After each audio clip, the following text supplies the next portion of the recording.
Salvete omnes et sed laetus anus novus. I haven't done an LP since last year. This is I'm Amelia, also known as TheMartianGeek. And if you haven't guessed, from the scene, the intro scene, I am playing Donkey Kong Country 3. My favorite video game ever. Ever! Oh yeah, subtitle, Dixie Kong's Double Trouble.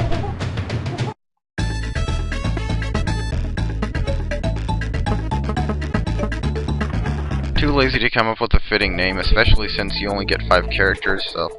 Meh.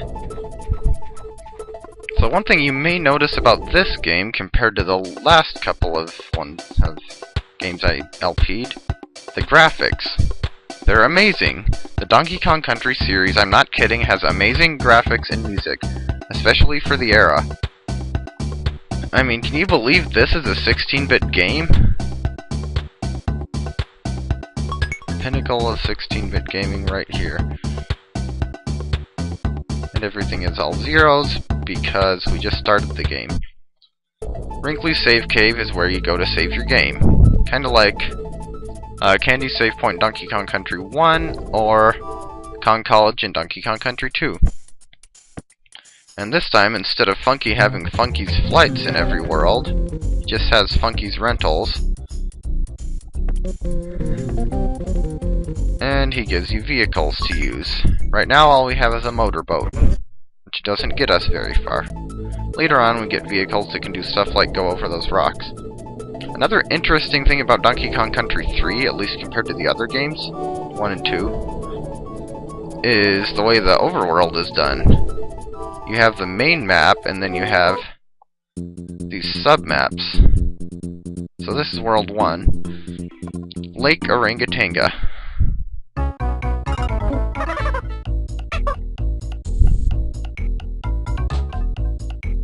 And we're in 1-1 Lakeside Limbo. Just like Jungle Hijinks in Donkey Kong Country 1, you can find quite a few goodies in this one, especially near the top of the stage. There you have to throw Kitty at the crack in the floor to get to the bonus barrel.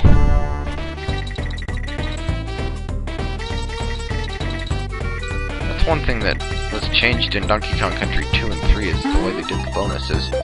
Here, you actually have an objective, and if you complete it, you get a bonus coin. The bonus coins don't actually come in handy until much later, but in the meantime. Also, the DK coins in Donkey Kong Country 3, dang it, keep throwing too low, are a lot easier to get than the ones in Donkey Kong Country 2. Because they're always being held by that Kremling. His name is Coin, spelled with a K.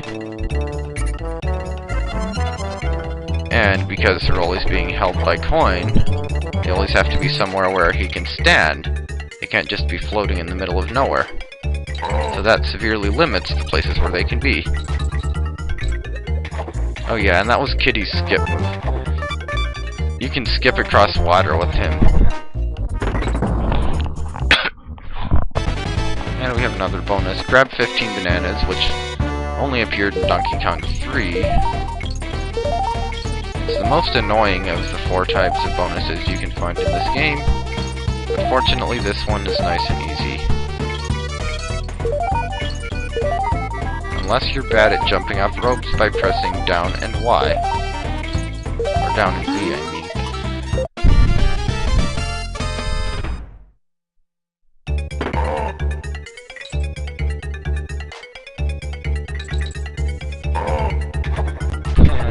I love doing that.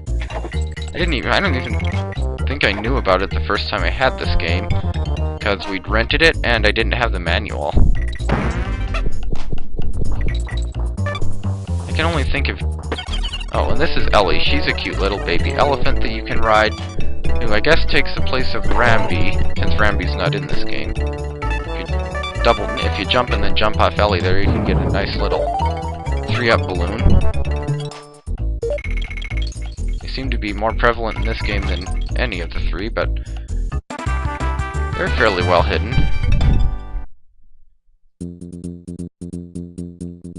So we move on to 1-2, Doorstop Dash. Following the tradition, it is significantly longer than 1-1. And I suppose it could be significantly harder, although this one's really only significantly harder because it's significantly longer. My little sister sucks at this stage because she's never learned to press Y properly. If you ever need a good way to tell a video game newbie, at least as far as the Super Nintendo is concerned, they don't hold down the Y button. Which causes them to fail at a lot of things. I usually use Kitty for the star collecting bonuses just because he seems to have a slightly bigger hitbox than Dixie. So you can collect more stars at once.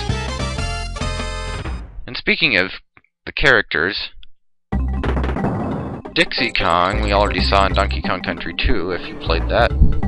Kitty is basically a ginormous toddler who is very strong and can actually throw Dixie up into the air. And if Dixie throws Kitty, then he can smash through certain sections of the floor. But Dixie throwing Kitty is not terribly useful because you can only do it in 3 stages. They had, at least as far as I know, they had the opportunity to use that move more. Or they should have. Why didn't they?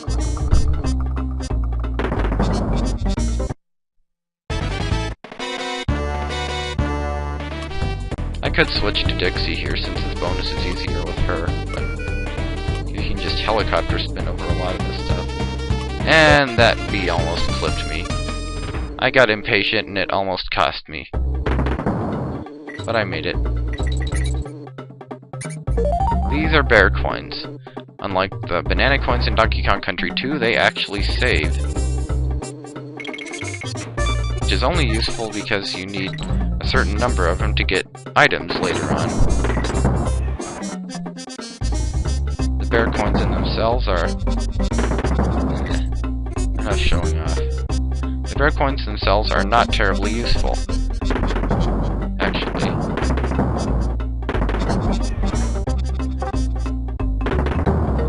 You don't have to use the barrels to shoot through there. I just like doing it when I can, just for the heck of it.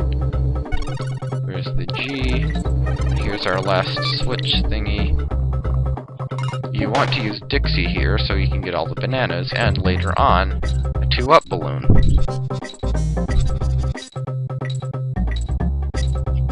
Warning, may require patience. Here's coin hiding behind a switch door thingy.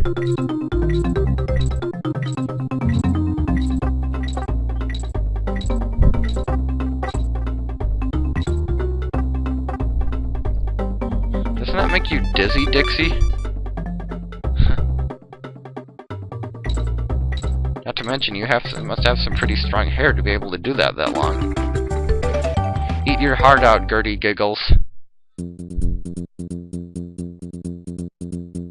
I could save it here, but I don't really need to. Nor do I need to visit that island just yet. But what I can do is go here, Smugglers Cove,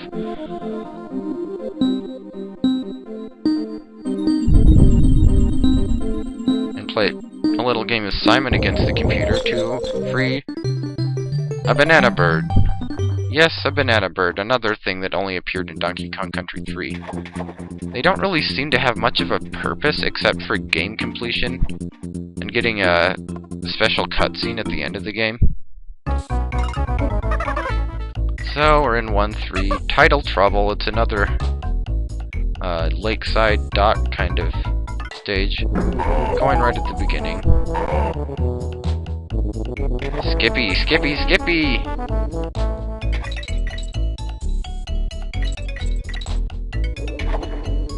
called tidal trouble, I assume, because there's actually a current in the water in this one.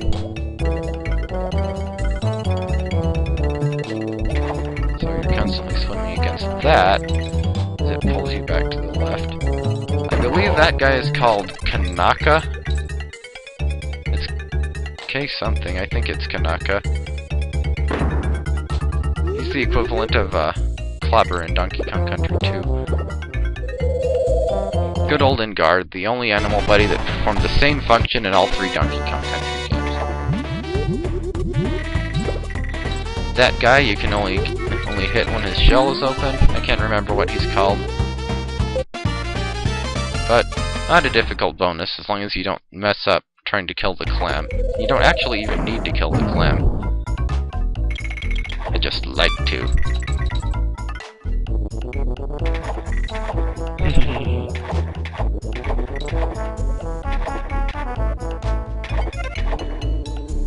I'm not getting that bear coin, even with Dixie. It's not worth it. Those things are a dime a dozen. Speaking of Dixie, I better switch to her here because I'm gonna want Kitty later on.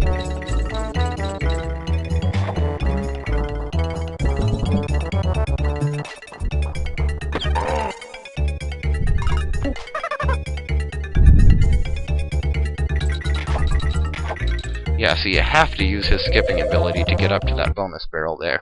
There's no other way to do it as far as I know. You can't helicopter spin because you're not high enough. It's actually fairly tricky to get to if you're not practiced with the skipping. But the bonus itself is easy peasy lemon squeezy, so... Oops. I did not mean to do that. Okay, well... Get a few extra bananas. It's a short bonus. You only get 10 seconds to complete it anyway, so...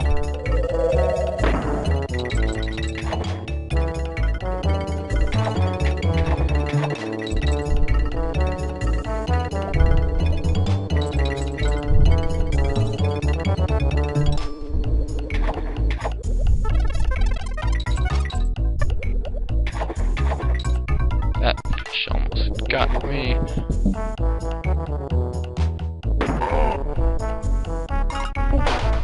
And here's another crack. See, these cracks only appear in the lakeside stages, so... It's kind of a design flaw, if you ask me. I'm gonna call it here. I've been playing long enough, and I can do the other stages in part 2, so I'll see you in part 2.